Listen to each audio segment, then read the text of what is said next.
Good afternoon. My name is Philip Munoz. I'm the Tocqueville Associate Professor of Political Science and a concurrent professor at the Notre Dame Law School. And it's my privilege to welcome you to our Constitutional Studies event. Here at Notre Dame, I direct our program in Constitutional Studies. The semester here at Notre Dame is about to start. So for the students, especially the Notre Dame students watching, if you're interested in the Constitutional Studies minor, please email me, or when you're back on campus, come talk to me, or Soren Greffenstadt. You can find information about the minor and the program at constudies.nd.edu.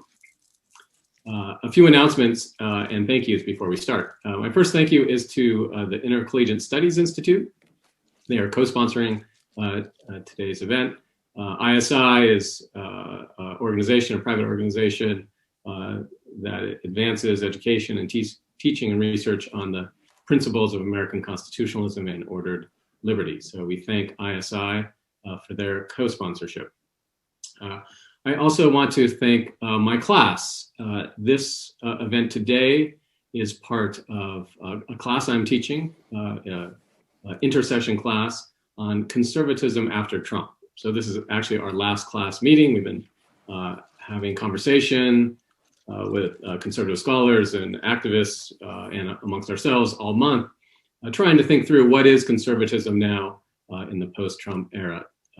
So I want to thank all of the 16 members of the class for sharing their class time with the Notre Dame community and indeed the larger public. So thank you very much to everyone in the class. As a special thank you to those students, I will remind you that your papers are due very soon. So get those papers done for me and turn them in. One announcement, next Wednesday, so a week from tomorrow, classes start here at Notre Dame and we'll have our first event of the spring semester. It's a panel on the second Trump impeachment. And we have three all-stars who will be joining us via Zoom. John Yoo, a former Justice Department official and UC Berkeley law professor, Jeff Toulis, the distinguished presidency scholar at the University of Texas, and Benjamin Kleinerman, who holds an endowed chair at Baylor University, are joining us for a discussion of the second Trump impeachment, both its constitutionality and its political prudence, and what it means for immediate politics and the future of American democracy. So please come back and join us next Wednesday, February 3rd at 12:45 p.m. East Coast time for what should be a very, very good conversation. Okay, we have a tradition here in the program, in the Constitutional Studies program. We let our students introduce our speakers. So I'm going to call on August Desch, who's a Con Studies minor, a senior if memory serves me right. And he will introduce our two speakers. Our format will be, we'll let each presenter speak for approximately 10 or 15 minutes, and then we'll have some conversation among the class members, and then we'll open it up to Q&A to everyone who's watching. Okay, well, August, can you introduce our speakers? Yeah, thank you all so much for joining. We have two very distinguished figures with us today. First up, we have Sohrab Ahmari, who is currently the op-ed editor of the New York Post, a contributing editor of the Catholic Herald, a columnist for First Things. Previously, he served as a columnist and editor for the Wall Street Journal opinion pages in New York and London, and is a senior writer in commentary. And with us also, we have Yuval Levin, who is the director of Social, Cultural, and Constitutional Studies at the American Enterprise Institute. He also holds the Beth Ravenel Curry Chair in Public Policy, the founding and current editor of National Affairs. He is also a senior editor of the New Atlantis and a contributing editor to National Review. Join me in welcoming our panel today on the topic of conservatism after Trump.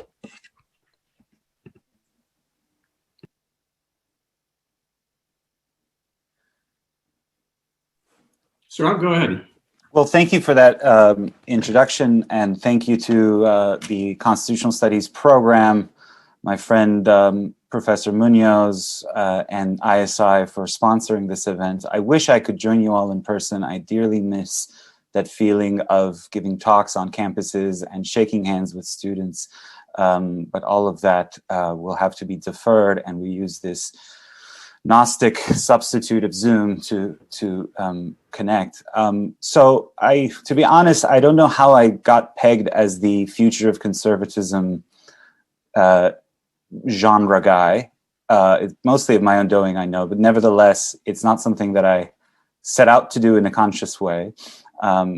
It seems to me that speaking about a kind of conservative agenda going forward that's stippled by bullet points of we do this, we do that, it seems so inadequate to the state of crisis that our nation finds itself in, both political parties in some ways find themselves in. And so I hope to sketch something broad for you and step away, I think, a little bit from the fray. But again, it's a future of conservatism event, so I have to talk a little bit about the horse race aspect of where things are going. I also just want to very quickly acknowledge Yuval, who's been a friend and interlocutor of mine, and back when I was a kind of just straightforward classical neoliberal / neoconservative, it was Yuval who was thinking about how to make conservatism more friendly to workers and families, along with a cohort of other writers. And so in a way, I'm merely just catching up to him, and I look forward to our discussion. But I will read to you, because I've written a piece attempting to put all my thoughts down, but I will tell you that this was written before the disgusting events of January 6th. But I think fundamentally, the trends that I'm about to outline for you will not be altered. If anything, they will be accelerated by the January 6th disaster. Just looking back at the election of November, I think it revealed many extraordinary things about the state of our nation and our institutions in the year 2020/2021. Among them, the haplessness of pollsters, the unanimity, almost unanimity of elites in the need to stop the rollicking populist uprising that was launched on both sides of the Atlantic in the year 2016, and the sinister power of big tech to censor what we read and to shape what we think. Obviously, I speak on that point as an editor at the New York Post. As you know, we had our reporting on the Hunter Biden laptop files censored by both Twitter and Facebook. We had our Twitter account suspended on spurious charges that we had posted hacked material. We were called purveyors of Russian disinformation by 50 former intelligence officials. And then after the election, and to this day, no one has disputed the authenticity of the emails. So that was an extraordinary phenomenon that continues, and I think will be a big factor in conservatism. But let me move on. I'm happy to address the Hunter Biden files as a discrete question later. But what we above all learned, I think, from the 2020 vote was that the class realignment of the political parties is accelerating, if not complete. The GOP now broadly represents a multiracial working class coalition, while Democrats have emerged as the party of upscale suburbs, of Silicon Valley and big tech and Hollywood, broadly speaking, of the owners of finance capital and the highly educated technocrats who service capital. Now, I know that there are plenty of wealthy people who voted for Trump as well, but I'm trying to think of what is the dynamic class energy behind every party, and I think that's accurate. The division becomes still clearer when we examine which Americans donated to which of the two candidates. As Bloomberg recently reported, Trump garnered the financial backing to a large extent of people who toil for a living: roofers, landscapers, motorcycle repairmen, car parts dealers, most quote-unquote essential workers with the exception of nurses. On the other hand, with few exceptions, Democrats overwhelmingly drew donations from those who generally spend their days moving information on screens. The latter group, you can call it the laptop class, coined by my friend Adrian Vermeule, is unquestionably ascendant in our society. Even before the COVID-19 lockdowns, an ever-growing share of economic activity was taking place remotely, virtually, or otherwise without the need for human toil. COVID-19 accelerated the shift. The laptop class worked in pajamas and demanded more lockdowns, while members of the tangible class swelled the unemployment lines, especially in the service industries, retail, hospitality. In this very stark sense, Democrats represent the winners in the new post-pandemic order, while Republicans represent the quote-unquote losers. Then there was the shattering of a racial mythos long propagated by an elite that prefers its minority voters to be pliant and predictable. Far from becoming a regional rump party with a narrow electoral appeal to racially disaffected whites, as the pundit class had warned for 4 years, the Trump GOP was able to significantly expand its appeal to minority communities, especially Latinos and young African-American men. As one Columbia University sociologist pointed out, moreover, this expansion was, quote, decisive in several of the larger states that Trump picked up, thus preventing a larger Joe Biden sweep of the map. I'm thinking especially of course, Texas and Florida. For 4 years, ever since Trump's election, liberal elites had tried to frame rising populism and national conservatism as rooted in racial resentment, in downscale whites' refusal to accept demographic change. The propaganda was relentless and all-pervasive. But minority Trump voters, it seems, have now pierced the ideological veil and revealed the material reality lurking beneath it, that the most important dividing line in our society remains social class. The twists and turns of history and social and economic development have paradoxically made the right the champion of the working class, while the nominal party of the left is now almost entirely aligned with the establishment. The combined power and ideological unanimity of its organs, their vast wealth, technological prowess, and media influence, means that today's establishment is also a distinct regime, an elite that recognizes itself as such and is determined to preserve its power and forestall any further populist advances, including by deploying ever more sophisticated methods of social and ideological control on the internet. It's the ultimate red pill for conservatives, to use a too often used online term, but I have no better alternative for now, that for Republicans, their movement, whether they like it or not, is an anti-elite, anti-corporate, anti-regime movement. But for many Republican elected officials and conservative intellectuals, this is an embarrassing scenario. For one thing, they're not used to analyzing politics through the lens of class, wedded as they are to the idea of a classless society and a meritocratic American dream. Talk of class smacks suspiciously of Marxism and quote-unquote socialism. More embarrassing still, and this is one of my central theses, that today's starkly unequal America is a product of the policies that Republicans spent much of the post-war era pursuing. Put another way, the GOP consciously empowered the owners of capital, and again, that sort of class of people who service capital as managers at the expense of workers who toil. It was Republicans who made our modern world of vast inequalities in wealth and power between individuals, firms, and social classes, of unaccountable corporate power, of the relentless privatization of public space and public discourse, of the tyranny of private actors now crystallized in big tech censorship, but it goes far beyond it. Over the last 2 generations, the right's ideologues promoted this vision of America and the West on the belief that encouraging private actors to pursue their selfish ends at every turn and without limits would somehow yield a more virtuous, more healthily competitive, more small c conservative society, thus fulfilling the promise of the nation's Jeffersonian founding. The corporations that aligned themselves with this vision, the mega donors who underwrote it at think tanks, knew exactly what they were getting: conditions ripe for private tyranny.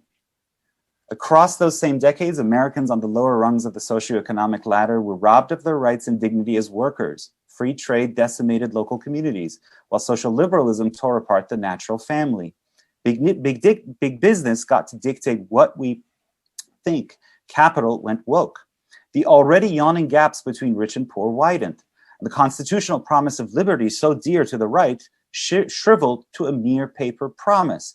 That's a reality when a few unelected, unaccountable Silicon Valley billionaires can, at the push of a button, essentially censor accurate reporting by the nation's oldest daily newspaper, continuously published and founded by Alexander Hamilton. I can find no greater irony in the fact that Hamilton's paper has now been censored by private actors. This is, to me, the culmination of a foolish conservative ideology. The left, meanwhile, all but abandoned its historic constituency as it took up increasingly boutique sexual and identitarian causes, appealing to a bourgeoisie it didn't recognize as such. Its projects of sexual and familial liberation, quote unquote, went hand in glove with the right's project of economic liberation to squeeze the working class. As the flight of industrial jobs accelerated, downscale workers didn't even have the stable family to fall back on. So it thus falls, to my mind, as a moral obligation and still a political opportunity, even in this environment, for a new generation of conservatives to reverse course, to defend the dignity of work and of tangible toil, to tame the woke furies of Wall Street and Silicon Valley, to fight wealth inequality. Yes, here's a conservative saying, we should fight wealth inequality, and to build a more cohesive, more solidaristic, and more just society. And I think fundamentally what's lacking in the American way of life, and I'd love to tell you about this even from a personal perspective in questions, but we have to move on. Our way of life lacks the solidity and grounding needed to make true human happiness possible for most American working families. And I will argue that even the elites are miserable in their own way. It's just not the same level of precariousness where the loss of a job can mean the loss of your healthcare and utter personal financial ruin. The elite's preferred policy mix, promoted by the mainstream left and right for at least 2 generations, erodes the material foundations most people need to, 1, form and sustain families, 2, find dignity and security in work, 3, belong to authentic communities and participate in true civic life, and 4, fulfill the universal and irrepressible human longing to render worship to God. The answer then is a conservatism, to my mind, and Yuval will find this familiar, of conservatism of family, work, social cohesion, and faith. A conservatism, in other words, of solidity. And now I leave it to the wonks to spell out its precise agenda. But as long as these tensions are not resolved and the working class is not truly represented, then we will only see more of the same kind of ugly scenes and social division that is truly breaking my heart as an immigrant to this country who has no other place to go. So we have to do something different. And it begins with the right, because many of the problems we face are of the right's own doing. Thank you. Thanks, Rob. Yuval? All right. Well, thank you very much. And thank you, Sohrab. It's great to share a virtual stage with my old friend and to think together. My gratitude, too, to Professor Munoz and to ISI and Notre Dame and to all of you for joining. I won't offer quite as formal a set of comments, but just a few thoughts before we get to the Q&A, which I think ought to be the heart of this discussion. There's an enormous amount in what Sohrab said that I agree with, and in a very straightforward way, and that I think is right. But I would say that if we're going to think about the future of the right after Trump, we might want to think a little bit about Trump, too, which wasn't, I think, central to what Sohrab had to say, though, of course, has been central to the work he's been doing and thinking about. I think there is a way, and it relates to this challenge of how do we think now. There's a way that the right in the Trump years did what a political movement often does when it's out of power and not in power. We debated ideology and basic outlooks. People proposed ideas without really trying to enact them. We understood ourselves to be planning for the future somehow. There was never a sense that this is the moment to try what we have, to offer it to the public, to see what it can look like, to think in policy terms, and to allow and enable our politics to advance our vision of things. And on the side, there was Trumpism, which was related to what the right was arguing about and doing, but in a very bizarre and unusual way. And I think that having the kind of debate you normally would have out of power while you're in power has a number of effects. First of all, it's a way of wasting an opportunity, which I think it's fair to say we mostly did. It also happens in the absence of a source of discipline that comes from being out of power. We had these debates without there being a Democratic president taking steps that we could all agree were the wrong direction, and so forcing us to think about how to defend our ground, forcing us to think about the dangers of government power, the ways in which power can be threatening and harmful, as well as the ways in which it can hold potential to do good. And so in an odd way, the right came to be more friendly to government power during these years without actually using government power in any particularly effective way. And mostly, maybe above all, it meant that we didn't really think coalitionally, because we were not forced to think about how to enact ideas. We didn't look at our coalition on the right and think, how do we turn this into 50+1 so that we can get something through Congress? Or how do we make this work as a practical matter? And I think that that's part of the reason why the tensions between a kind of libertarian economic outlook and conservative social outlook, tensions which have always been part of the right, which in some ways have defined the right since the birth of modern conservatism in the 1950s, these tensions tend to be abstract and sharp when we're out of power on the right, and they tend to be moderated some by both the demands and the opportunities of being in power. That didn't happen here, and I think we're left in approaching the post-Trump era still wondering how a coalition of basically libertarian economic thinking and conservative social thinking is supposed to work. I think we have a negative answer to that question, and Sohrab suggested it, and I agree with him, that the way in which that coalition worked in the, let's say, the beginning of this century is not the way in which it ought to work now. That is, the emphasis on conservative economic thinking to the exclusion of conservative social thinking, a kind of libertarian right, isn't where we are. And I think one of the realities of 21st century politics that we have come to terms with only with difficulty on the right is that there is a phase of our politics that was defined by an argument about liberty, in which the left and the right each tried to claim the mantle of liberty for itself. That phase, a kind of late Cold War and post-Cold War phase, has reached its point of exhaustion, it seems to me. And we are plainly entering a new political phase in which the question is not just how do we advance liberty, but also alongside it, how do we advance solidarity? And that's because of the success of the libertarian economic outlook and also the libertarian cultural outlook. I think that half a century of liberalization has meant that we have pushed individualism to the limits, and the country now feels, as a form of pain, the absence of solidarity in American social life, and calls on its politics to reach again for solidarity. The trouble is that the left and right have both had a lot of trouble thinking about what that looks like as a practical matter, and have both inclined, I think, to identitarian answers to that question, to ways of thinking about what solidarity looks like as the organizing principle of politics that are more like answers to the question of who should have power than to the question of how to use power. And I think that latter question is the more appropriate question for a democratic republic. How should we use political power in ways that advance solidarity, not who should have power as the ultimate political question?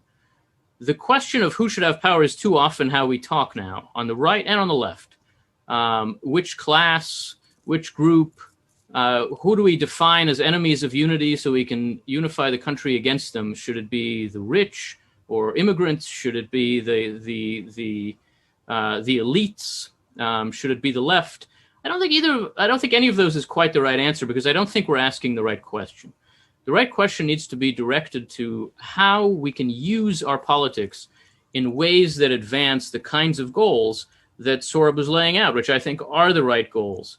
A conservative politics should want to conserve the preconditions for a flourishing society, which means a society that enables people to build strong families and communities, to have meaningful, rewarding work, to live their lives and raise their children in accordance with their ideal of the good life, to have the opportunity to pursue prosperity, to have some protection from risk and danger in their lives, to their health, to their safety, to their financial well-being too. And that requires a government that is committed to securing these things, and it is organized around a certain understanding of what politics is for.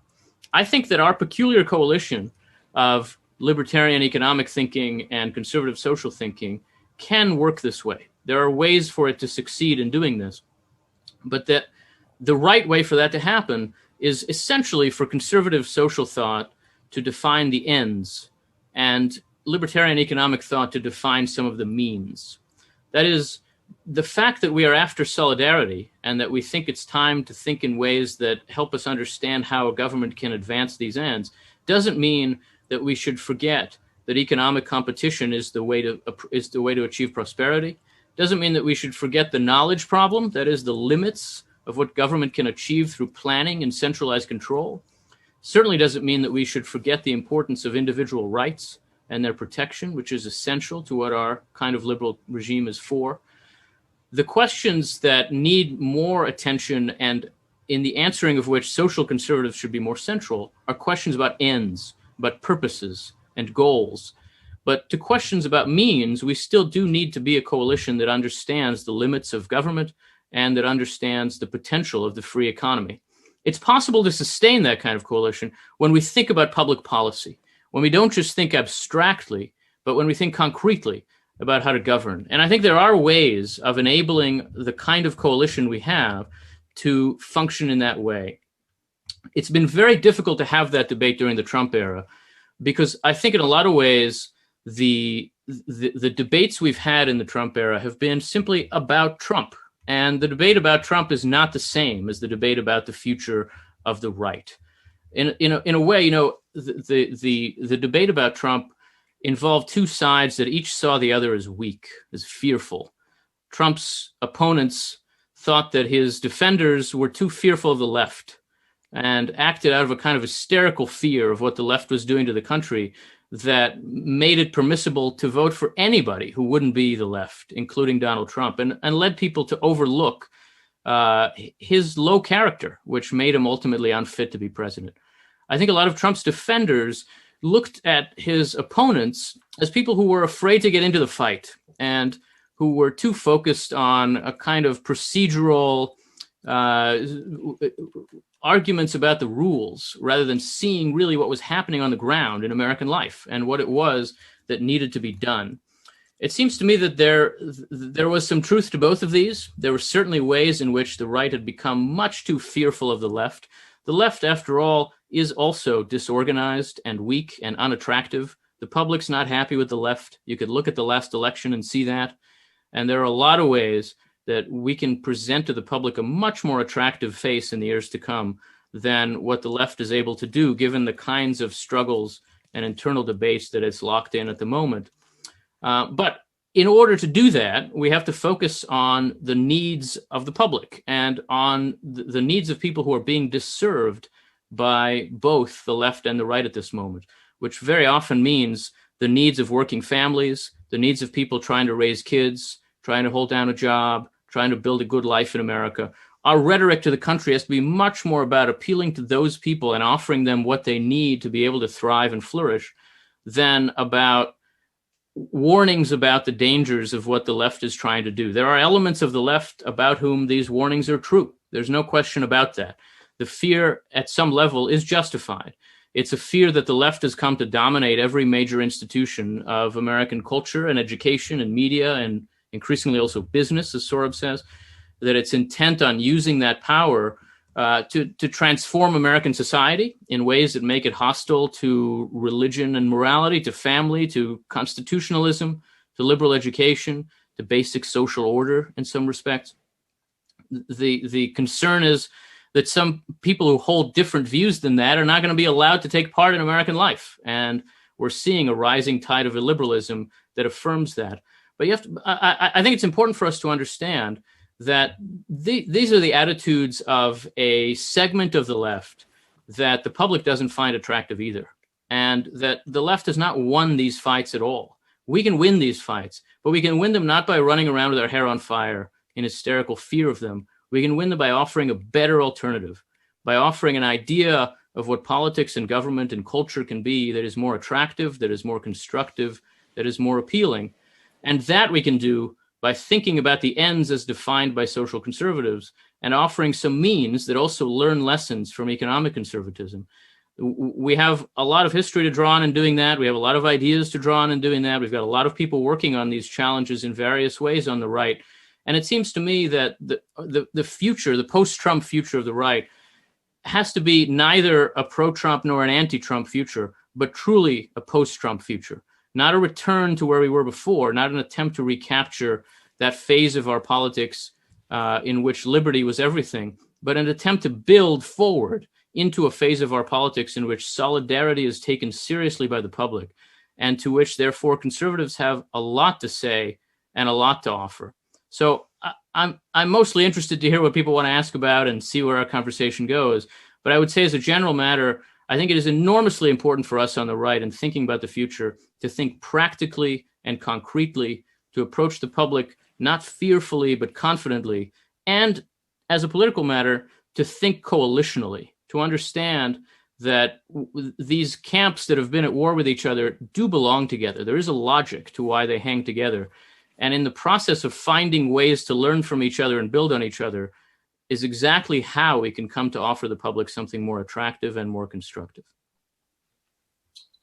Gentlemen, thank you both very much. I want to invite everyone to use the raise hand function, and I'll moderate that way. There's a lot of folks online right now, so it might take a minute for me to get to all of you. I'm going to give preference here to students in my class. So August will let you ask the first question, and then James, I'll come to you.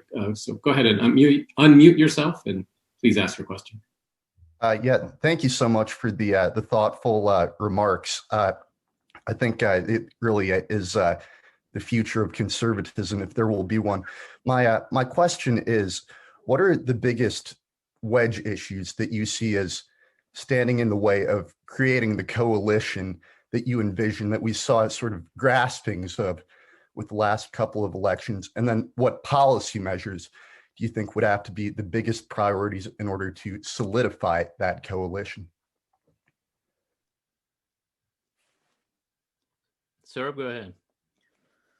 Yeah, there's so much that I want to respond to, both points of agreement and disputation with Yuval's, but that's a very good question that August just asked. So I don't want to do him injustice and just sidetrack. Look, I think the question that will, to me, okay, maybe I can weave the two together. The question that to me raises questions about to the extent to which we can have a broadly a resuscitation of the old coalition is precisely the one that I used as my symptomatic example of the way in which the libertarian, the default kind of conservative view that's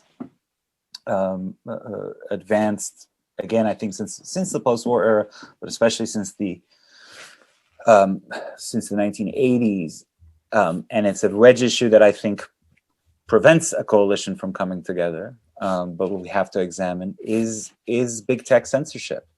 I've seen a lot of what you would call pejoratively, we did that proposal dead consensus conservatives, non-pejoratively kind of, the old hangers on to fusionism who defended the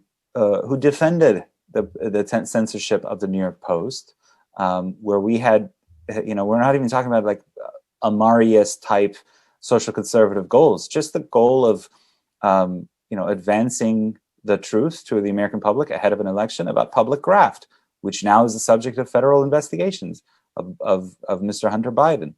That was, the censorship was defended. The talking points about Russian disinformation were echoed by folks who tend to be skeptical about populism and are clinging to the sort of libertarian paradigm of liberty above all. I obviously, as most of you may know, or some of you may know, my whole kind of attempt to redefine conservatism is away from goals of autonomy and speech above all. But this was precisely the kind of speech that, under the terms of our liberal democratic compact, should be protected. Speech having to do with public officials and the relationships to foreign potentates ahead of an election. And I saw so many defenses at the bottom line once we knew that it wasn't Russian disinformation, and once we saw that the Biden camp did not, dispute the authenticity of the emails to this day, or the provenance of the laptop, but just flung the label Russian disinformation. That told people, smart people knew that meant that they couldn't deny the story, and they still haven't, the substance of the story. But it was defended on what grounds? Well, it's a private actor. The Twitter is a private actor. Facebook is a private actor, so they can do what they want. So I think in that you see a very crisp case. There are many others. I could talk about Amazon and labor conditions there. I'm happy to talk about labor conditions at Amazon. But that's a case where the dogmatic commitment to sort of a kind of legalism, a kind of formalism, undoes the spirit of what those laws and legal forms were intended to protect. And so, yes, there's a meme online that shows a person, and there's a sort of a military boot on his face, and he's sort of licking it and says it's okay because it's a private actor doing it, or it's a business doing it. That's a caricature, but it actually is a position on the right now, and it feels ascendant because there's some things about the Trump administration toward the end that was no one denies it was a disaster, but there, our kind of libertarian-minded friends are reverting to that, and that again, it's a reduction of our rights, historic liberties of Americans, many of which are incredibly valuable. It's the reason immigrants like me, come to these shores to this day, seek to come to these shores. And they're being undone, but a kind of dogmatism, a kind of commitment to forms as opposed to reality prevents a certain kind of conservative of seeing how the right has become a paper right. It's a paper right. It's there. It's great. I can stand on a street corner with a drum and bang, and say like, Hunter Biden is corrupt. Bang, bang, bang. And people would think I'm a nutter. I guess I'm exercising my free speech, but if free speech lives or dies, and is more than just the right to sort of extreme pornography, it lives or dies on these platforms where people can speak. And if a private actor is massively blocking our right to have and read news from public an old publication that's more than 200 years old, there's a problem there, and I just don't think I don't see any kind of reconciliation if some of our friends don't see that. Yuval, did you want to get in on this? Yeah, let me say a couple of things. I think, first of all, that it's worth our seeing that this tension between social conservatives and libertarians is not new, and that it's just not the case that the right for the last half century has been a force for libertarian economics, dominated by those voices, and now needs to change. It's been locked in this debate that entire time, and a lot of the time social conservatives have won those arguments, particularly when it comes to electoral politics, where the candidates Republicans have put up have generally not been the libertarians, but they're social conservative critics. It's hard to see now through the veil of Iraq and other disasters, but that's what George W. Bush was in 2000, a critic of libertarianism from the right, who basically said we need to think more in religious and socially conservative terms than simply letting the market answer every question. In some respects, that's even what Ronald Reagan was, and what supply side economics was. It arose in opposition to a kind of libertarian fiscal conservatism that worried only about the deficit. And Reagan said, look, people need the capacity and the space to improve their lives. And that debate had a lot in common with the debates we're having now. That's just to say that I think it's not quite right that these arguments have gone in a way that mean that the right has stood for a kind of pure libertarian economics and has suddenly discovered this need to also focus on family and religion and community and tradition. I think it is a need. And look, in some ways, in the early 2000s, the right did get to a place where it had lost sight of it. That's what, as Sohrab said, that's what a bunch of us were trying to say 10 years ago and 15 years ago and continue to say. And I think it remains important. I don't exactly disagree with Sohrab, therefore, but I think that the achievements of the right over the last half century and the emphases of the right have had a lot more to do with these priorities than that story suggests. I would also say that now, as we think about where we stand, to me, the wedge issues or the core issues that can be put before the public, but they're also divisive on the right, are less about free speech, maybe in some ways even less about tech, though not entirely unrelated to it. But they are about what it takes for people to be able to raise families and build communities in ways that speak to their ideals and values. I think that it is much more important for us to focus on the danger of pornography, for example, than on censorship from Facebook.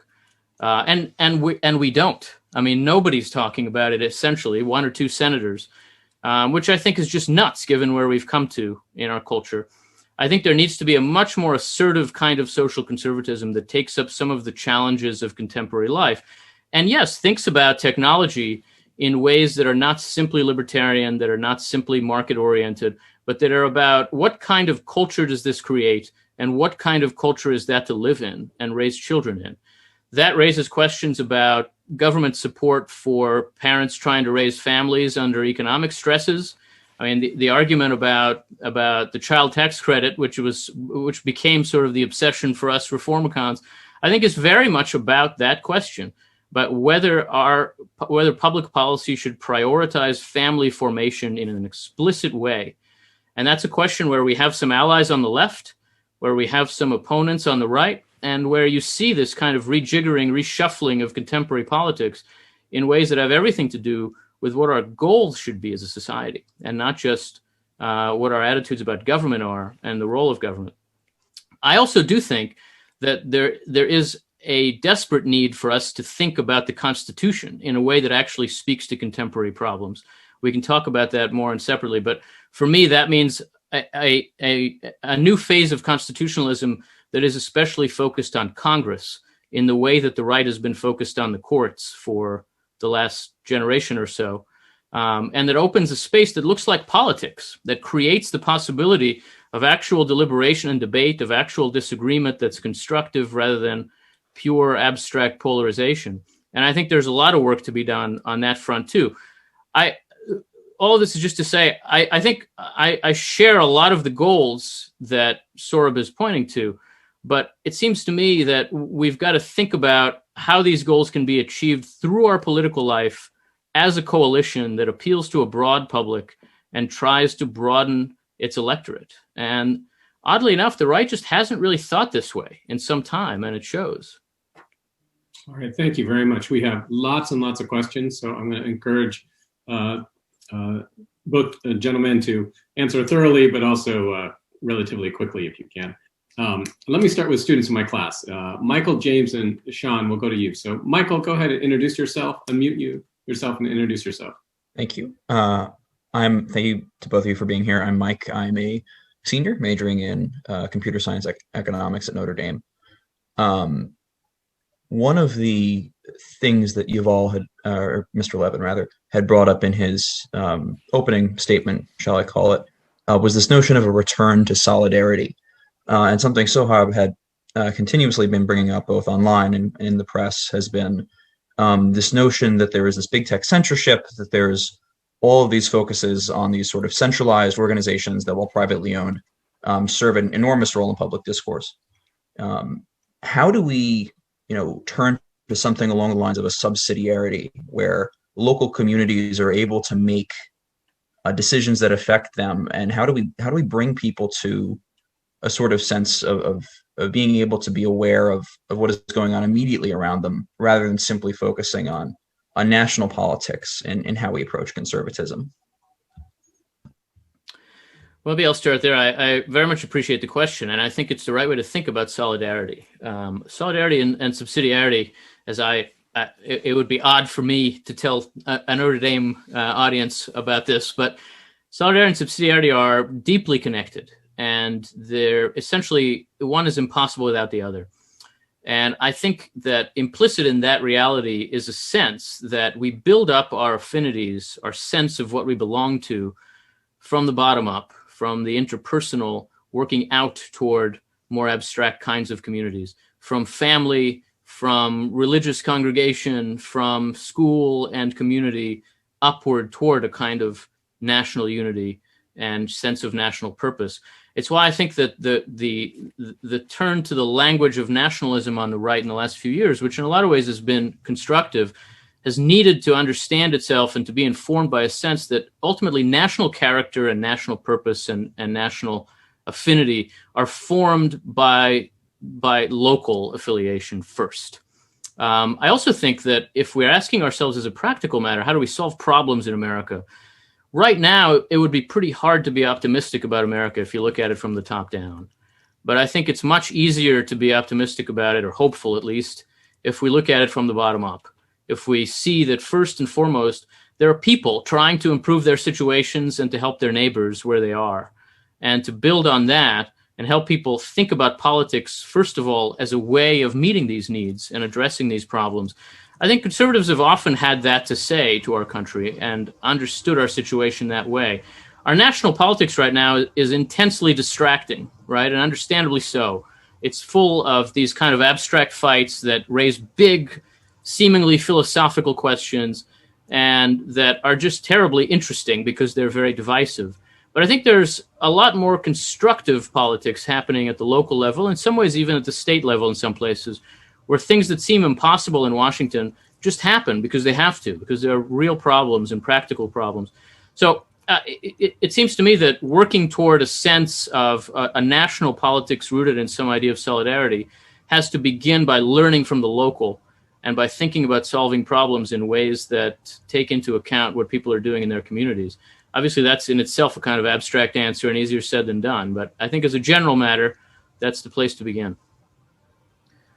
I'll just go very quickly. There's so much that I agree with what you've all said, that the local is where I personally find my sanity, right? Like I look at Twitter and then I step out, even in COVID times and lockdown, and I live in Midtown Manhattan, and the local is my bodega, is the Catholic school teachers my son attends, and it's sane. And those Americans, by and large, don't want the insanity of Twitter politics or what's happening in Washington.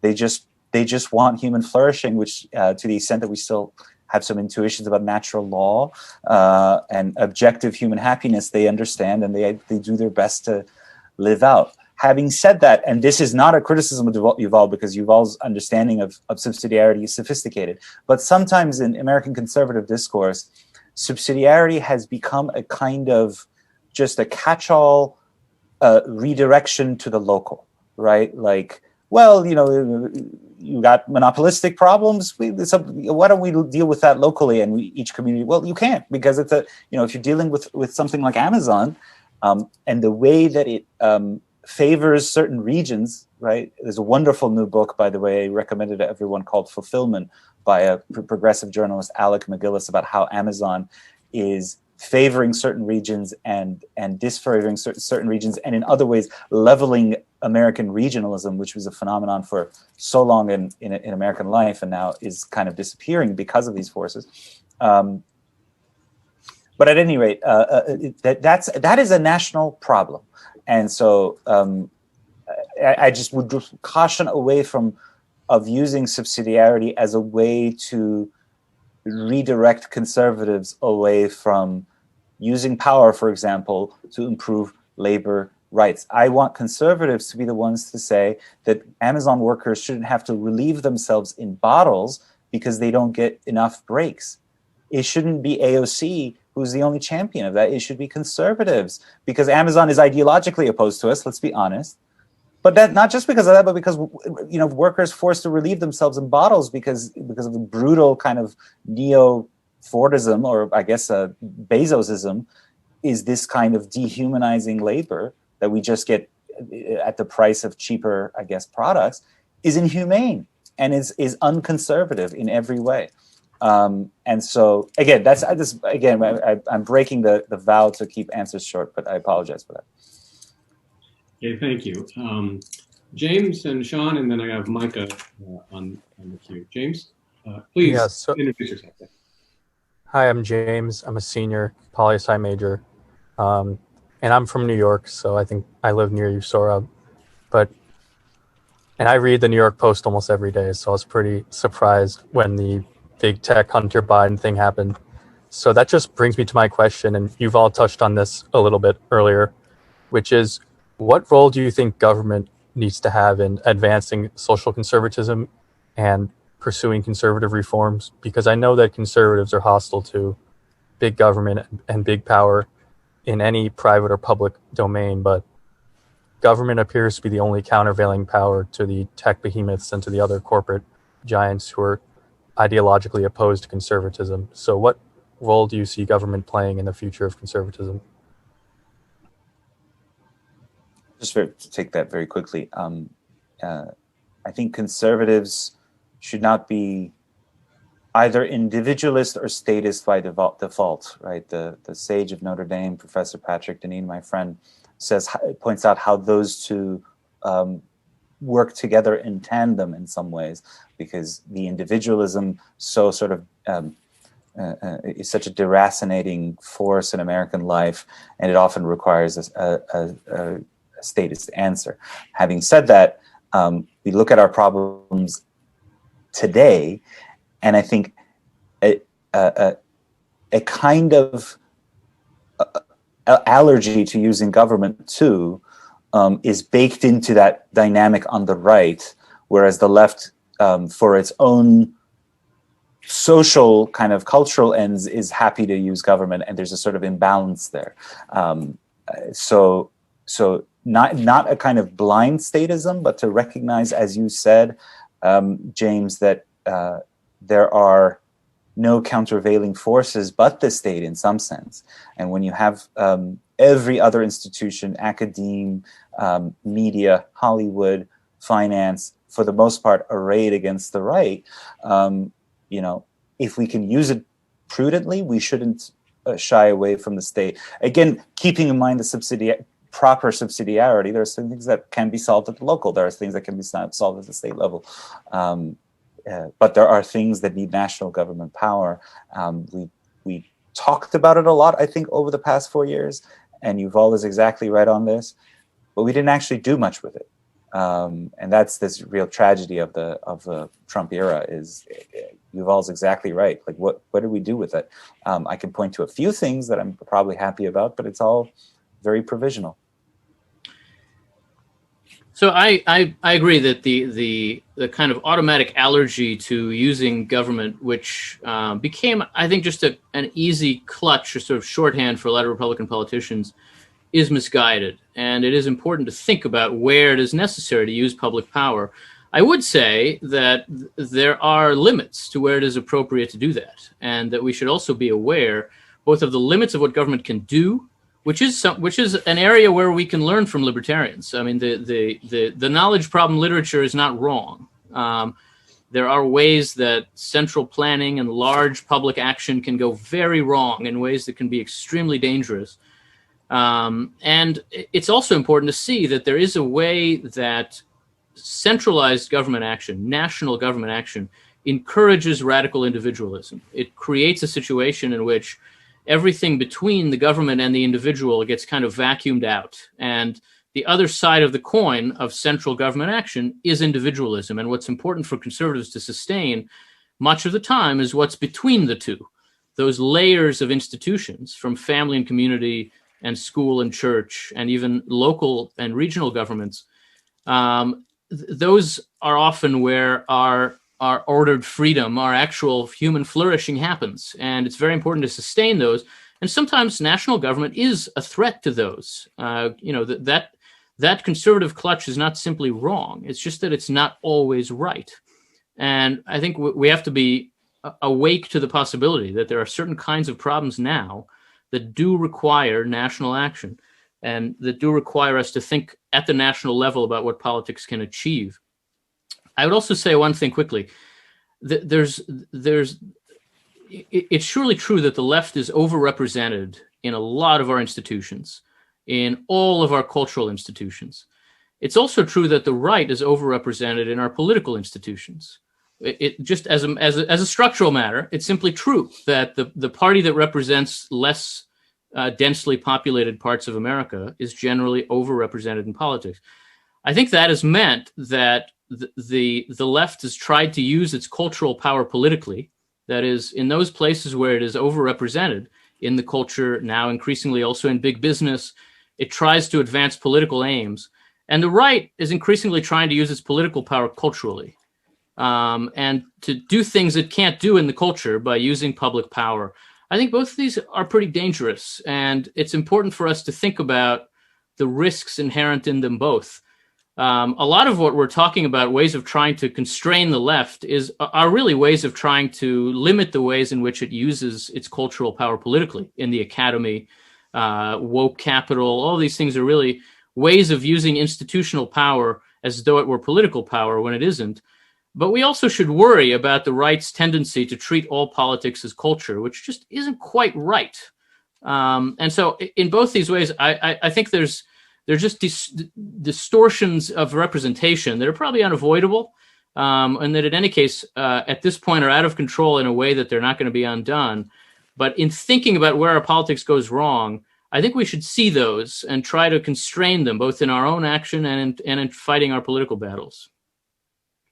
Great, thank you, Yuval. Sean, go ahead and introduce yourself.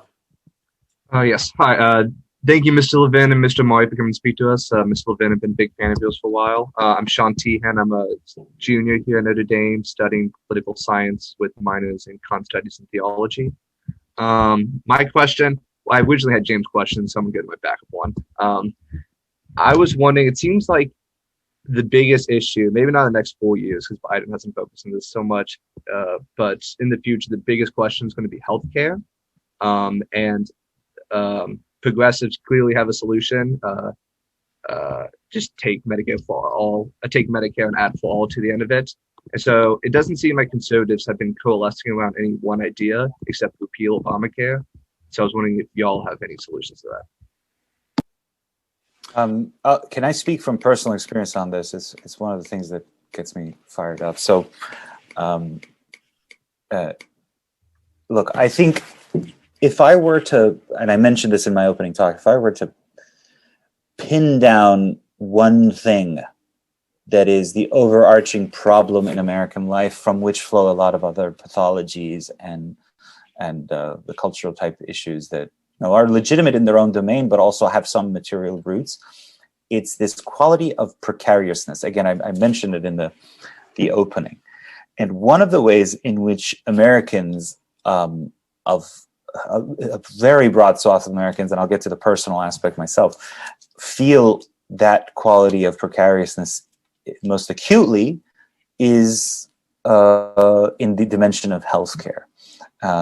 So I'll give you an example. So I have two children, and I'll tell you a personal story on this, and I apologize for the time eat up. But when I started working as out of law school, I joined the Wall Street Journal. I had the kind of platinum plated plan, but I was a single childless male. And so I was used to American healthcare as it exists for people in that class. And so you go to these really nice doctors in Manhattan and only pay like $5. And oh man, it's so great. And then the Journal moved me to London, and I became, although they buy you private health insurance, it's only for surgeries and special things. For the most part, as a Journal employee in London, you have to rely on the National Health Service. And at first, I would go to these clinics and sort of feel like, oh man, I miss my doctor in Manhattan, like the sleek office and so forth. And complained about it on Twitter. The fact that I felt like I didn't have options. Things changed then, but I was just married and I had children, and kids get sick when you first have kids, or you're a new parent and you don't know what you're doing. And so the first sign of like the temperature's up, you're like, oh my God, the kid's dying. Let's race to the hospital or to the doctor.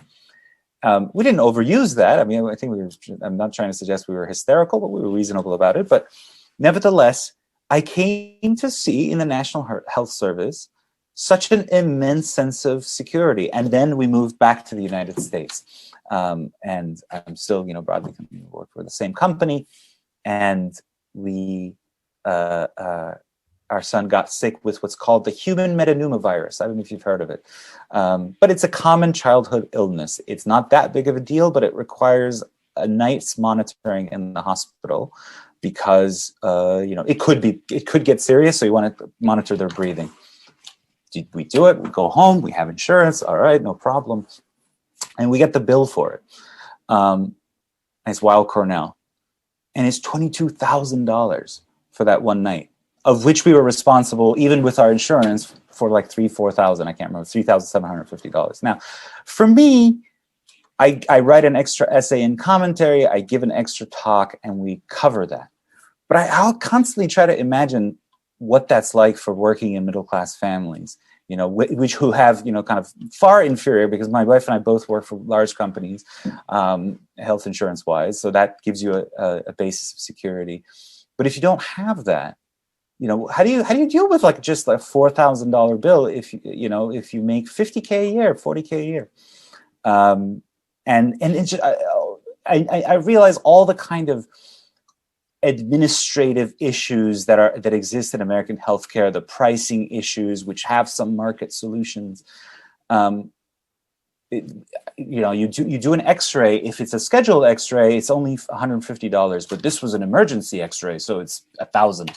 But it's the same people doing the same thing, but one costs like absurdly higher, and you can't challenge it. I mean, the insurance company tries to negotiate it down. But the bottom line is that I've come to conclude that this is no way to live, that it's inhuman, that people should have some security in their healthcare, that a routine childhood illness should not cost $4,000.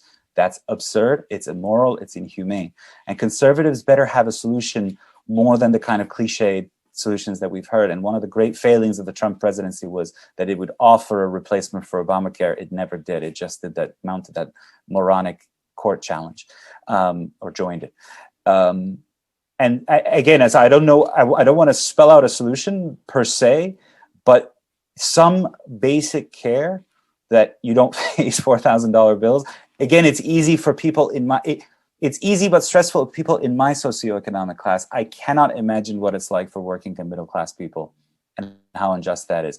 And you sometimes pose it in conservative fora and people will respond on Twitter. Conservatives will say, well, they'll just pay it over time, hospital workout. Well, why should it cost that? And why can't American society, somehow the wealthiest society in the world that spends the most per capita on healthcare, have a humane solution to this? So that's my very personal answer.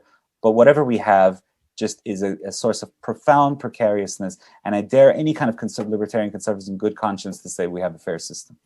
Well, I'll be quick. I agree with that. I think we have the worst sides of both a free market and a government-run health system in America, without the better sides of either one. And generally speaking, there are not a lot of people who are happy with the status quo when it comes to healthcare. The question is, what do you do about it? How do you address the underlying inefficiencies that create these pricing problems and that create these access problems? And in answering that question, the left and the right go their different ways, in ways that I think get us back to the question of whether it's possible for us to define ends in socially conservative ways, but define some means in more market-oriented ways. And I think it is possible when it comes to healthcare, where the question of how to restrain costs and provide better access is a question that can be answered by providing people with options and subsidizing their access to those options, rather than by centralizing the system and eliminating options in order to subsidize everyone's access to the same thing. The difference between these is a significant difference. It's about ultimately whether we solve large knowledge problems at the center or in a dispersed and decentralized way. Now, the challenge that those of us who try to think about healthcare on the right have always had is that the politicians on the right don't want to think about healthcare and don't know anything about healthcare. And so it is when you have a debate about healthcare between elected officials on the left and right, what you walk away with is the left has an answer. It seems kind of lumbering and maybe it wouldn't work, but it's an answer. It starts from the fact that people have a problem and it tries to deal with their problem, and the right denies the problem. And I would say to you that this is a pattern that you see across the range of domestic policy issues, where at least at first, the inclination on the right is to deny the existence of problems, whether those have to do with welfare or healthcare or education or the environment or many other things. Rather than say there's a problem, but there are better ways to solve it, the inclination is to say there's not a problem. And that the notion that there is only an argument for the left's way of solving it. So all this is to say, in brief, you can take a look at some of the ideas on the right. For example, if you look at healthcarechoices2020.org, you'd find a proposal that's a kind of, at this point, a consensus right-of-center healthcare proposal. I'm not an objective observer of it. I'm one of the people who created that idea, but it gives you a sense of what things look like when you begin from the premise that the problem is real. Just the problem that Sohrab describes, which is a profound insecurity resulting from the utter insanity of the way that health financing works in the United States, is a real problem. And then you ask yourself, how do you solve that problem using the strengths of our economy? I think it's a better way than what you would find than the status quo, or than Medicare for all, which I think doubles down on the worst part of our health system. But I do agree with you that as an observer standing on the side, if you just watch these debates, you'd have to say, well, the right just doesn't have an answer. I don't think that's quite true, but it's too close to true for comfort. Thank you very much. Okay, two more questions from members of the class. Micah and then Joey. Micah, will you introduce yourself and unmute yourself? So I'm Micah Jones. I'm a poli-sci major. I'm a senior from the northern suburbs of Chicago. And I had two quick questions, a little bit of what James talked about. So when you talk about big tech, a lot of conservative pundits usually say that, big tech, is usually on the left, and it's usually for the left. And the left, touts it and uses it. But my question is, what would conservatives say that they would do about big tech? Because a lot of leftists, like AOC, like Bernie Sanders, Liz Warren, have come up with ideas of how to not get rid of big tech, but more so regulate it and not have what we see today. A lot of big tech, using their terms of service to kind of not allow for people to say things that they need to say. And then also on the other side of that, I wanted to ask you about Donald Trump and he's making a Patriot Party and what they're saying is he's going to make a Patriot Party. And what do you feel about that? And that being like basically the death of the Republican Party, splitting the two, the GOP and, the Trumpist Republicans. Like, how do you feel about that and what he's doing with that? All right, I'll go first on the big tech thing and maybe let you all address the Trump thing. No, we should probably address both. But look, the big tech thing, I so find myself in strange agreement with figures on the left increasingly, not the entire left, but what you would call the kind of materialist left, maybe the non-liberal left, Matt Taibbi, Glenn Greenwald,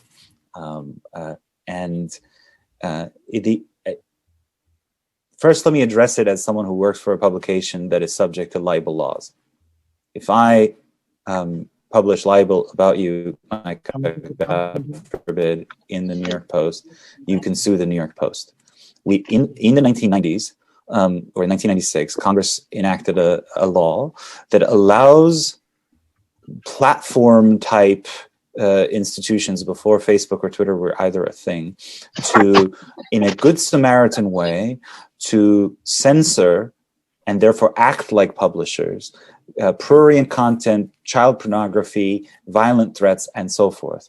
And they were given this exemption where they could, in effect, act like publishers, but nevertheless shirk a publisher's liabilities. So therefore, we're like this unequal footing.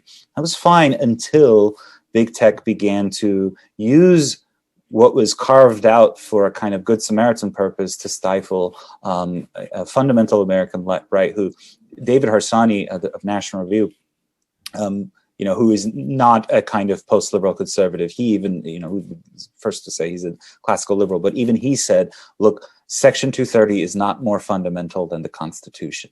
And so one vengeful impulse on my part is, look, if we at the New York Post are act like publishers and are face up for publishers' liabilities, why should they have a special carve out if they're going to have a worldview? If you go to the discover or notification tab under Twitter, you increasingly see them curating their own stories even, right? And it always, like, I can show you so many examples that it just tilts to one side of the political divide. So as just a matter of fairness, there has to be, you call it reform, you call it repeal, but some shaking up of things that so far Republicans have huffed and puffed about, and when they had power, they didn't really do anything about it other than more of that huffing and puffing. And this is partly, I have to say, there's a sort of genuine corrupt dimension to this, which is a lot of conservative institutions are funded by big tech. I won't name names, but they know who they are. And surprise, they don't want to touch Section 230. But also there's a monopolistic aspect to this, right? Remember that the libertarian answer to the problem of big tech censorship was always, well, go make your own platform. Parler did that. Parler emerged as an alternative platform, and then it was removed from the Google App Store and from the Google App Store, and then Amazon booted it from its hosting service. This, even though Facebook was a lot of the activity of organizing the January 6th putsch or whatever took place on Facebook. So but Facebook did not get removed from those app stores. So that is monopolistic behavior, and we actually have existing laws to target monopolies as well. If a progressive administration does it, go for it. Go for it, because those are laws that were put in place precisely for situations like this. So I would do both of those things, and whichever side of the political divide does this, because I find this problem to be so ominous and so sinister, I don't care. I will cheer it, and I will not line up in partisan fashion to denounce it if a, I don't know, Senator Sanders proposed it or whatever. Yuval, could you take the question on Trump? Sure. Let me say one word on this, which is that I don't think it's a coincidence that some of us who are worried about this feel like we're not only agreeing with the left, but speaking like 19-teens progressives. Big tech presents a kind of challenge that is like what the American political system had to deal with when industrialization came at the end of the 19th century, the middle of the 19th century. That is, it forces us to come up with a new vocabulary to describe a form of power that our political system is not yet well equipped to deal with.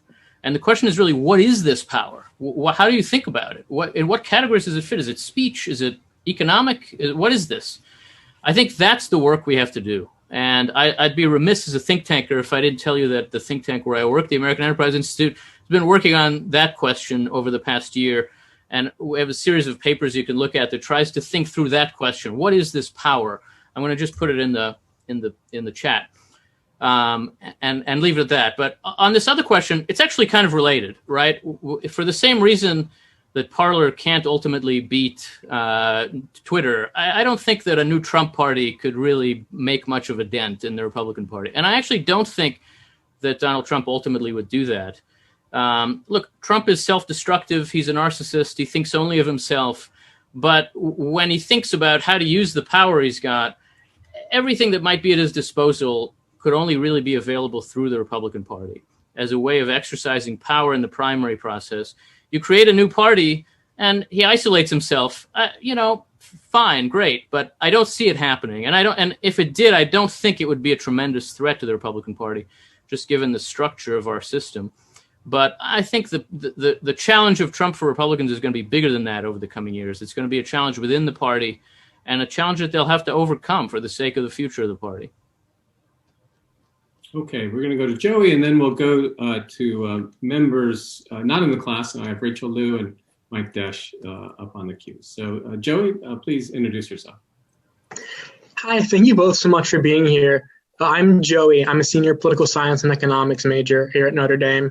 And my question's on the coronavirus response. A lot of moderates who have been kind of leaning towards the Republican Party as of late aren't happy with the government's response with the coronavirus. And I'm wondering how you think the conservative movement can kind of take that back, and especially the libertarian part of that movement who are very against government in most forms. I think it's a complicated question because however libertarian you are, dealing with a massive threat like this surely is at some level a job for government. It's one of the reasons we have a government. And there's really no notion of modern politics that doesn't think of that as one of the government's aims. And look, I think ultimately when we step back from all this and look at it with a little bit of perspective in a year or two or three, the response of our government and of governments in general around the world is going to look better to us than it does now. This is a massive challenge, an entirely new kind of pandemic threat that didn't exist a year ago just about, and has disabled the world in the course of the year. Mobilizing to address that kind of challenge is extremely difficult.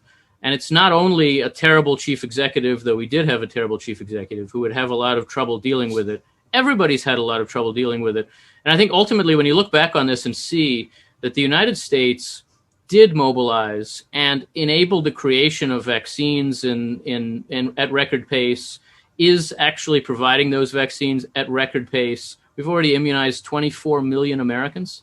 It's January 26th. I think we might have started maybe on December 25th. The fact is the level of mobilization here is pretty extraordinary. And I would just tell you, having worked in government, having seen something like this, but not on this scale from the inside, it's always ugly. It's always minute to minute, looked at in real time. It always looks like a complete mess and a failure. But I think in retrospect, we're going to find a lot of ways in which the mobilization that happened here was actually pretty extraordinary, alongside lessons that we'll have to apply to fix the workings of our government's response to public health challenges. There are going to be a lot of those. There are a lot of things we did wrong. But I don't think we simply walk away and saying, well, we screwed that up completely. The story's never quite that simple. I think conservatives have to try to address in a smarter way than just yelling hypocrisy to the very alarming and ultimately dangerous behavior of some or many in the public health establishment. As Jake Siegel noted, public gatherings, remember, were barred until the summer riots happened, and some of them were legitimate protests, some of them were riots. But then suddenly, we were told by more than 1,000 public health officials and epidemiologists that participating in those is a matter of actually civic duty.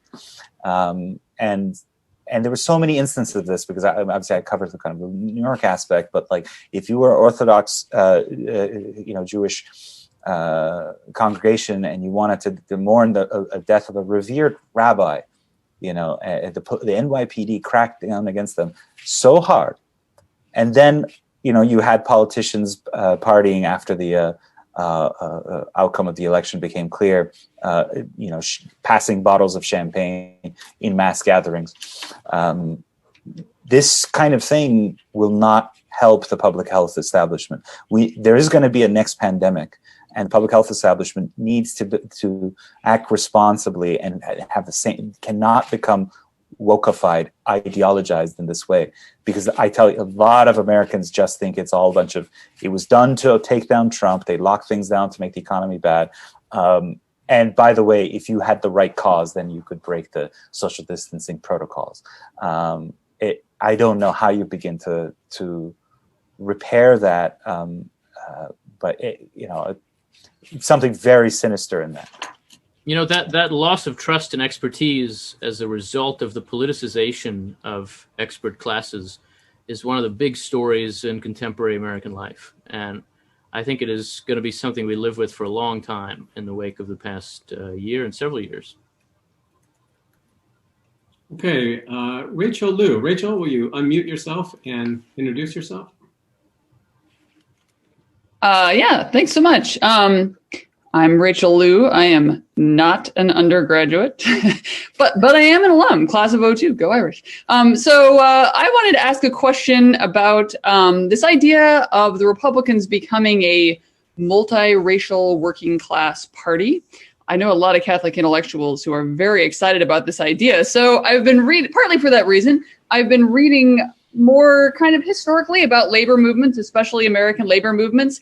And here's kind of my thought, my concern. I think I see a lot that's really admirable in American labor movements. And so I'm reading about, Samuel Gompers and George Meany and some of these great labor leaders. There's really a lot to admire about those people. And the idea that some of that energy might be brought into the Republican coalition sounds really exciting to me. But I also have a concern, which is it seems to me that the ethos of labor movements tends to be very, I guess you could say, communal or grassroots, if you wanted to put kind of a positive spin on it. They're all about taking care of their own. That tends to be kind of the ethos of those movements. If you wanted to put a perhaps less positive spin, you could say they tend to be a little insular, provincial. Put it like this. Labor movements, their forte is not really common good thinking. Their forte is thinking about the needs of the particular people that they represent. So you can see where I'm going with this. The concern that I have here is, although I can see how it could be very positive for a working class movement to become a significant component of a right-wing coalition, it seems to me if that becomes the primary identity of the Republican Party, it's going to be very difficult for us to engage in real common good thinking. And it's going to be very difficult for us to, I guess you would say, to shake a nativist or revanchist or insular sort of mood that makes it really kind of impossible to address a lot of the questions that need to be addressed in an increasingly interconnected world. So I guess the question is that a reasonable fear? Is there some response or way we can cope with that I haven't appreciated yet? Or what should we think about that? So I think that's why, to my mind, and this is because obviously I only had about 15 minutes to sketch it out, ultimately this conservative politics has to be ordered to the common good. And that means that there are instances in which the way labor unions behave, particularly public labor unions, is contrary to the common good. We're seeing that now with public schooling, right? The teachers on the one hand are declaring that they're essential. On the other hand, not working or working very little, and refusing to come back even as vaccination gets rolled out. And there's talk of pushing back reopening of schools in some places into 2022.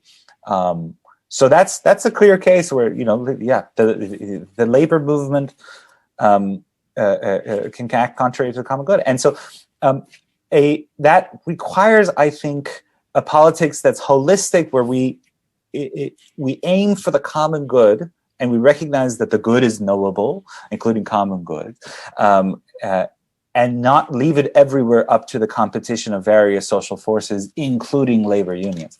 But on the whole, right now, where I see, at the same time, politics has to be ordered to justice as well, and where I see a lot of injustice is this kind of corporate worker imbalance.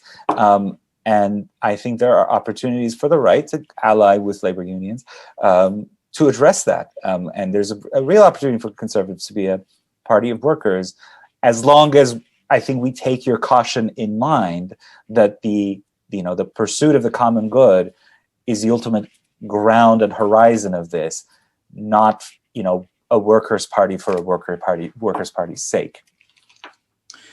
Yeah, I would only say I think first of all it's easy to exaggerate the degree to which the Republican Party is becoming a multi-ethnic anything in this moment. The Republican coalition is less multi-ethnic than it was in 2000 when it elected George W. Bush, much less than it was in 2004. This election saw a more multi-ethnic Republican electorate than the last one, and that's the right direction, but I don't think we should overstate that. The same in some ways can be said about its working class foundations. It is more of a working class party than it was when Mitt Romney was the nominee, but less so than when George H.W. Bush was the nominee back in 1988. So I think we've got to think historically and realistically about how the party is evolving. And secondly, I would say I very much share the concern you raise, and I think that the way to take it on has to be to somehow think coalitionally about politics. That you have to broaden your appeal and speak to voters who are not already in your coalition, while at the same time looking for ways to address the concerns of those who are. And that inevitably means reaching for some kind of language of common good, because you're trying to build a coalition among people who have different interests.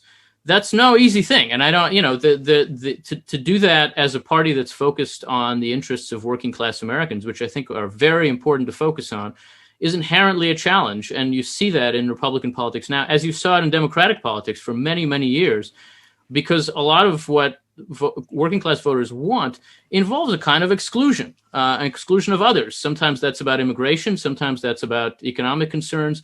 And a political party, in order to be successful in our democracy, has to find ways to address those elements of what its various coalition members want that can work together and cooperate, and to put aside those that make it impossible to build a broad coalition. Both our parties now are very bad at coalition building, broadening their electorate. We have two minority parties. We have not had a majority party in American politics for 30 years. And the character of our politics, what we call polarization, is actually just the fact that we have these two minority parties, and they only ever win by making the public even more sick of the other party than of them. That's basically the only way now to run a winning election contest. And so the parties are out of practice in trying to broaden their tent and broaden their appeal. I think Republicans are in a pretty good place to do that. Trump has made it harder, much harder, but in the post-Trump era, I think that needs to be a focus of Republican politics. They're building from not so bad a place if they're willing to reach out to voters who are not already inclined to be Republicans, which, to put it frankly, they're not very good at doing at the moment. Okay. Gentlemen, I just want to make sure we're supposed to end in just a few minutes. Can we go a little bit beyond time? Sure. Okay. And I know some of the students probably have class at 2, and if you have to exit, please, of course, you're welcome to do so. We just have so many questions, and I want to get as many as we can. Professor Desch, my colleague in political science at Notre Dame. Mike Desch? Yeah, thanks, Philip. I want to pick up on Mr. Levin's comment about thinking coalitionally. And I thought your, discussion of the polarity of the right being, freedom versus solidarity, was quite instructive. And obviously, fusionism has been the solution that a lot of people have come to there. But beyond the right, in terms of connecting the right with the median voter, I'm not sure that polarity is going to be one that a creative solution can necessarily come out of or from. So, the obvious question is, what's a broader, polarity that encompasses more than just the conservative side, but certainly connects it to other people.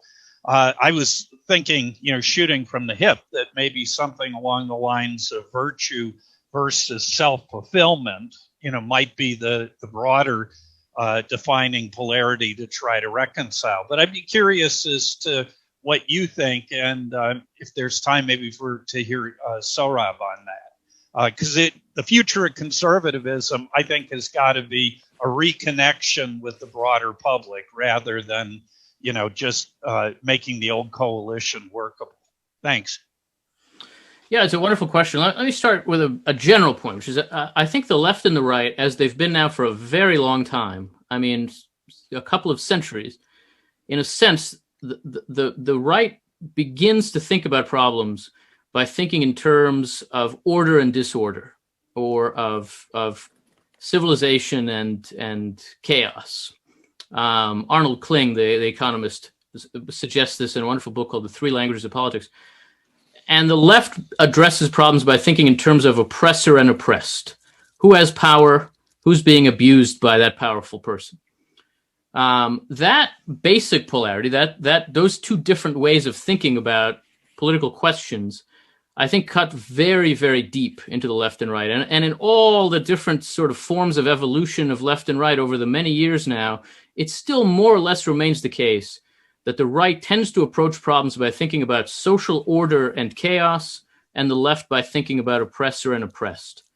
Ask yourself why they're on such different pages on immigration. I think the answer is in that difference. Why they think so differently about policing, I think the answer is there. Take the controversial issues of any moment, and it looks like that.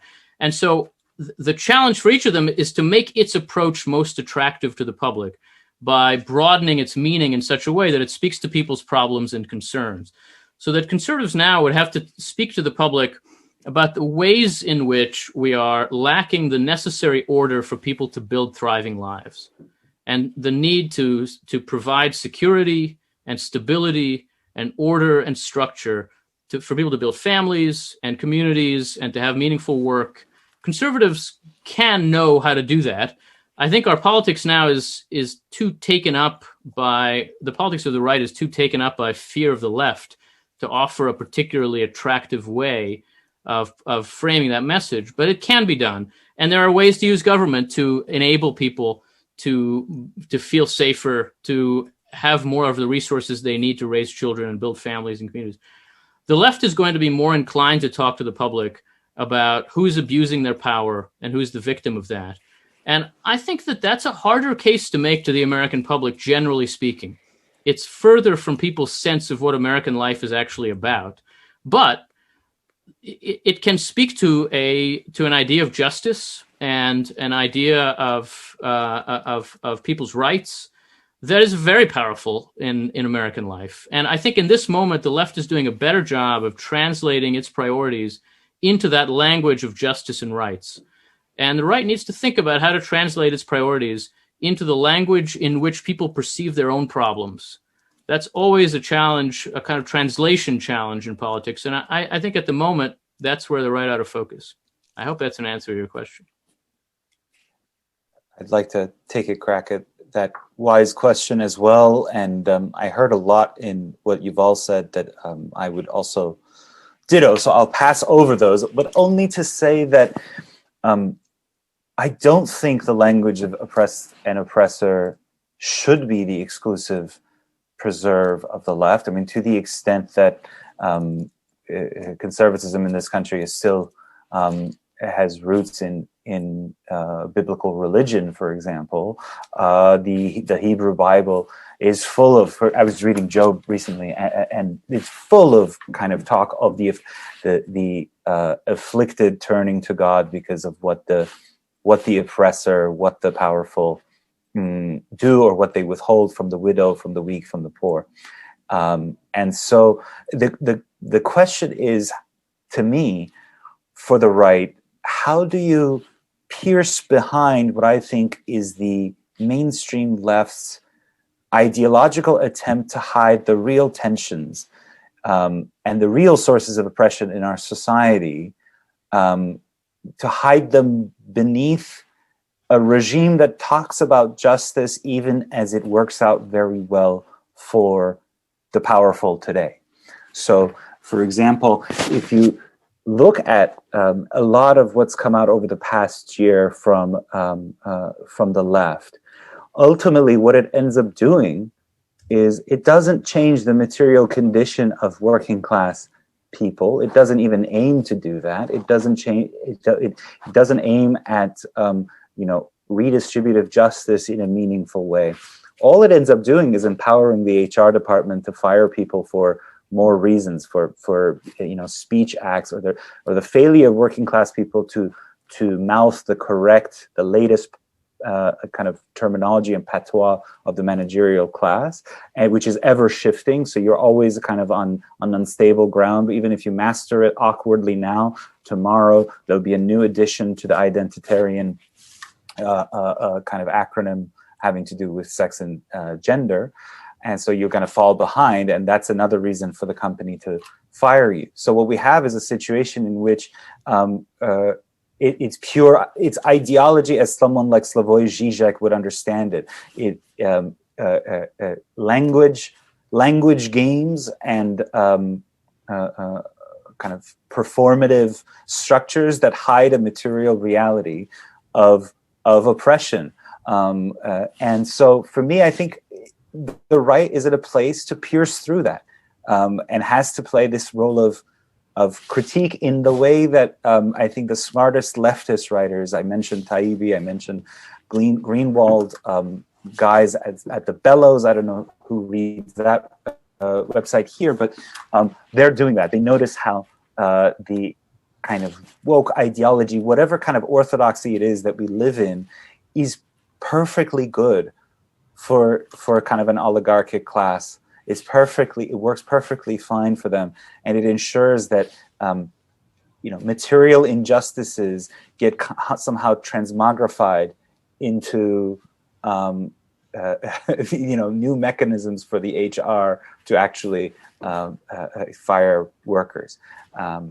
That's how I see it. And I think you could build a genuine coalition out of that in the way that I think Professor Desch is talking about. But it's what I just outlined is a lot more oppositional, and it has sharp edges, and I don't deny that.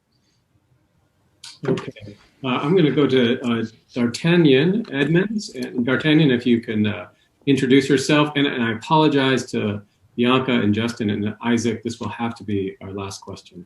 D'Artagnan, please. My name is D'Artagnan Edmonds, and I'm a Master's of Theological Studies student at Notre Dame. I have a question primarily for Mr. Levin. Over the years, you've written a lot about reform conservatism, you, Ross Douthat, and some others. And so I guess I'm curious, one, as to the prospects of success that you see for reform conservatism in a post-Trump era. And also, I would like to ask this: to what extent do you see reform conservatism as using libertarian means, as you were talking about earlier? Because it really strikes me that reform conservatism is in certain respects non-libertarian. But I guess I'm wondering what you would say about that. Yeah. Well, thank you for the question. I am, I think it's fair to say, an unreconstructed reform conservative. I think that basically the core purpose of what we were trying to do and this is really the very end of the Bush era and throughout the Obama years, the fundamental purpose was to try to redirect the Republican Party from thinking of the public it was addressing as a bunch of swaggering business owners to thinking of that public as mothers and fathers and workers and citizens. And that means understanding the public. And I think it is a little different from what Sohrab was just describing, not so much as people who feel themselves to be oppressed, but from people whose aim, whose goal is to build a flourishing life and who confront real obstacles on the way there. Some of those are put there by public policy. Some of those are functions of markets. Some of them are functions of just modern life and its complexity and insecurities. And that there are ways that politics can be useful to people in those situations to help them feel more secure about taking risks and to help them feel more confident that they are able to pursue the good in their lives as they understand it. That's certainly connected to the kind of populist politics that we've seen on the right in the last few years, but it's also different. I think that it is more traditionally constitutionalist. It does, in some ways, aim at libertarian, using libertarian means. You know, this language of using libertarian means for non-libertarian ends, at least as I know it, comes from Peter Lawler, the late Peter Lawler, one of the best observers of modern America that I'm aware of.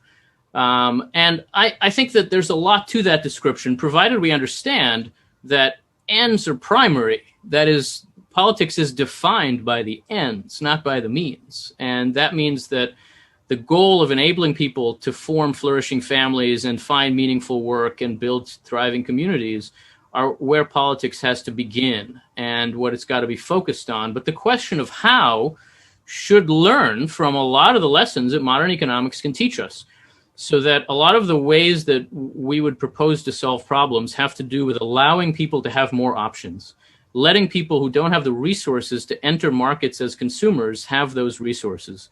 And ultimately, consumer markets are pretty good at solving problems. The challenge they face is that a lot of people just don't have the money to be functionally, to be consumers in healthcare or in education or in other arenas.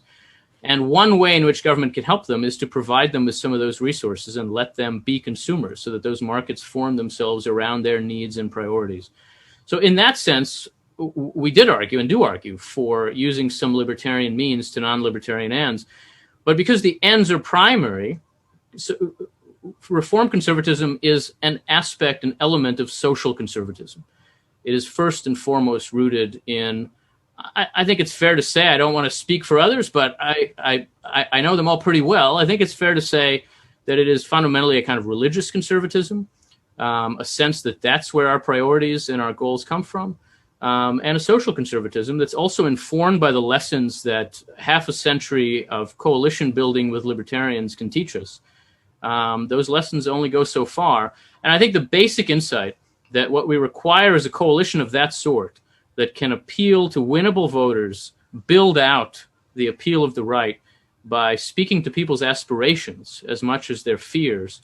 I still think that's basically right. And as a recipe for a post-Trump Republican Party, it's still more or less where we are. We've got to learn lessons from the Trump era, so I'm not simply where I was in 2009 or 10, but I think that as a general matter, the logic that we were advancing there is at least still what I would think, so that I'm either still wrong or still right.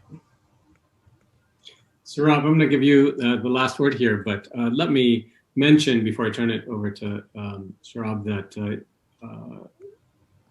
Yuval, you can read more about his thinking on these matters in his recent book, A Time to Build, a terrific study of the role of institutions, how they're declining, and their importance for American democracy. Sohrab, maybe you could say just a brief word about your forthcoming book. We can close here. Mr. Ahmari has a book, The Unbroken Thread, Discovering the Wisdom of Tradition in the Age of Chaos. I've been reading it myself. It will come out this May. Give us a little foretaste of your forthcoming book. Sure, I'll be quick because I know everyone wants to run, so I won't hold people up. But basically, it's a book written out of my concern as a father of the son I mentioned who got the human pneumovirus. He's fine now, but I'm genuinely worried about the kind of man that our contemporary civilization will chisel out of him, and I'm trying to link him back to the tradition that his name represents. He's named after Maximilian Kolbe, the great Auschwitz saint, who laid down his life for a complete stranger. And in order to do that, I posed 12 questions that each puncture or probe one of our kind of contemporary liberal technocratic certainties, and each is explored through the life of one great thinker. So, is God reasonable? Aquinas. Can facts justify your life? C.S. Lewis. Is sex a private matter? Andrea Dworkin, perhaps surprisingly. What do we owe our bodies? Hans Jonas. What's good about death? Seneca. And so it's a work of popularization for the most part, but written with a great deal of fatherly love, because the questions at stake are very personal to me and involve the flourishing of one of the people I care the most about in my life, and hopefully some of that will come through as a book for readers as well. And so I thank Professor Munoz for mentioning it. Okay, and tell us when it will be available. It'll be available in May. It's out from Random House, but you can pre-order it from Amazon, Barnes & Noble, all the usual places, as well as the penguinrandomhouse.com, the publisher's site. Okay. Gentlemen, thank you very much. A terrific conversation. Thank you everyone for joining us. I want to thank our co-sponsors, the Intercollegiate Studies Institute. And please come back and join us again a week from tomorrow on Wednesday, February 3rd, for our panel on the second Trump impeachment. Sohrab Ahmari, Yuval Levin, thank you very much. Thanks. Thank you.